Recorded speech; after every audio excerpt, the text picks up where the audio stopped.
I believe the God. I believe the gospel.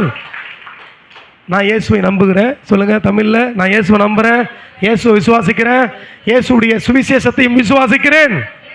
அவ்வளோதான், வேலை முடிஞ்சிச்சு. ஹல்லேலூயா. அப்போ இருதயத்தை திறந்து வச்சு கேளுங்க. வாழ்க்கையை மாத்திர செய்தியை பேசிட்டு இருக்கிறவங்களுக்கு.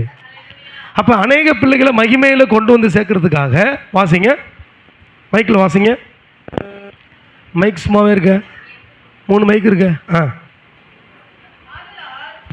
பிள்ளைகள் மாம்சத்தையும், சொல்லுங்க, பிள்ளைகள் மாம்சத்தையும் இரத்தத்தையும் உடையவர்களாய் இருக்க அவரும் அவர்களைப் போல மாம்சத்தையும் இரத்தத்தையும் உடையவர்களானார். கைத்தட்டுங்க ஆண்டவருக்கு.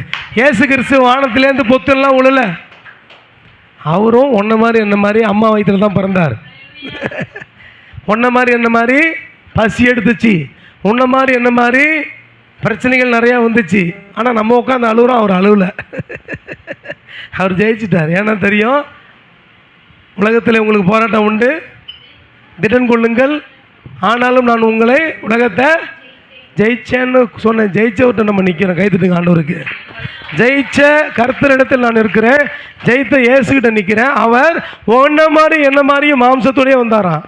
அடுத்து மரணத்துக்கு அதிகாரியாகிய பிசாசானவனை. சொல்லுங்க, மரணத்துக்கு அதிகாரி யாருங்க? பிசாசானவனை. யாராவது உங்க வீட்டில் செத்து போயிடுவாங்க, வியாதியில் இருக்கீங்க, சுகர் வந்துச்சு, அவ்வளோதான் வாழ்க்கைன்னு நினச்சிக்கிட்டு இருக்கிற உங்களுக்கெல்லாம் நான் பேசிகிட்டு இருக்கிறேன். மூச்சு திணறல் வந்துருச்சு, இதுக்கு மேலே வாழ்க்கை இல்லை அப்படின்னு மரணம் வந்துரும்னு பயத்தில் இருக்கிற உங்கள் சுற்றி இருக்கிற யாராக இருந்தாலும் சொல்கிறேன், இப்போ உங்கள் மேலே ஒரு மகிமையை பேசுகிறேன். மரணத்துக்கு அதிகாரியான பிசாசானவனை தமது மரணத்தினால், ஹல்லேலூயா, உன்னை கொல்ல நீ சாக வேண்டிய சாவுக்கு பதிலாய் இயேசு உனக்காய் மரித்தார். இதுதான் சுவிசேஷம். என்ன புது சுவிசேஷமாக இருக்குன்றீங்களா? இதுதான் சுவிசேஷம், இதுதான் காஸ்பல். காஸ்பல்னா என்னது? காஸ்பல்னா என்னது? நற்செய்தி. சுவிசேஷம் என்னங்க? நல்ல செய்திங்க.